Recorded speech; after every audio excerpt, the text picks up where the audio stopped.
முருகா, என் அன்பு பிள்ளையே, நீ மனதில் எதை நினைத்து இந்த பதிவை கேட்கின்றாயோ அது அப்படியே நடக்கப் போகின்றது.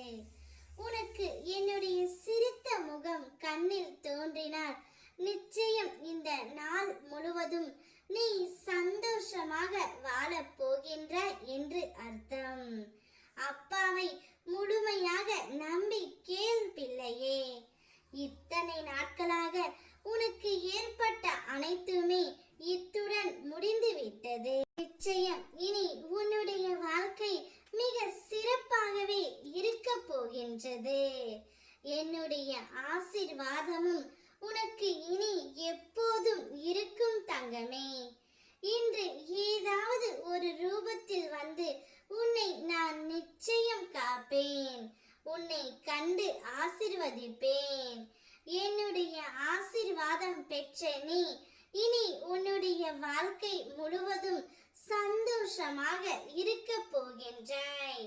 நீ எப்பொழுதும் எண்ணத்தில் நான் உங்களை மனதார வணங்குகின்றேன். இருந்தாலும் என்னுடைய ஆசைகள் எதுவுமே நிறைவேறவில்லை அப்பா.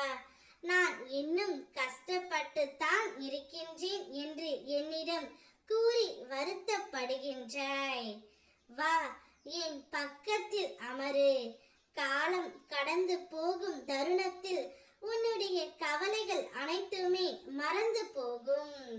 உனக்கான புது வாழ்க்கை புது பொலிவுடன் ஆரம்பிக்க போகின்றது.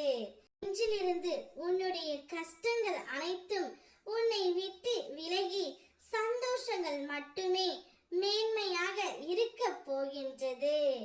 இனிமேல் நீ எந்த கவலையும் கஷ்டமும் பட தேவையில்லை.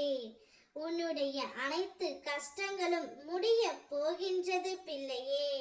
நீ வாழ்க்கையில் எல்லா வளமும் பெற்று மகிழ்ச்சியாக முன்னோக்கி செல்லும் காலம் மிக மிக அருகில் வந்து கொண்டே இருக்கின்றது. அதற்கான அறிகுறிகள் இப்போதிலிருந்து நீ தெரிந்து கொண்டு வருவாய். கூடிய விரைவில் நீ சற்றும் எதிர்பார்க்காத ஒரு நல்ல செய்தியை உன் காதுகளில் கேட்பாய். நீ எதை நினைத்து என்னிடம் வேண்டினாலும் அவை அனைத்தையுமே நான் உனக்கு நிறைவேற்றி கொடுக்க போகின்றேன். அப்பொழுது நீயே உணர்வாய் பிள்ளையே. முருகனப்பா, நான் சொன்னது எல்லாம் நீங்கள் செய்து விட்டீர்கள். இனி நான் உங்களை விட்டு எங்கும் செல்ல மாட்டேன். எப்பொழுதும் நன்றியே இருப்பேன் என்று நீ என்னிடம் நன்றியும் கூறுவாய் பிள்ளையே. அதுபோல் உன்னுடைய வாழ்க்கை இருக்க போகின்றது. ஓ முருகா.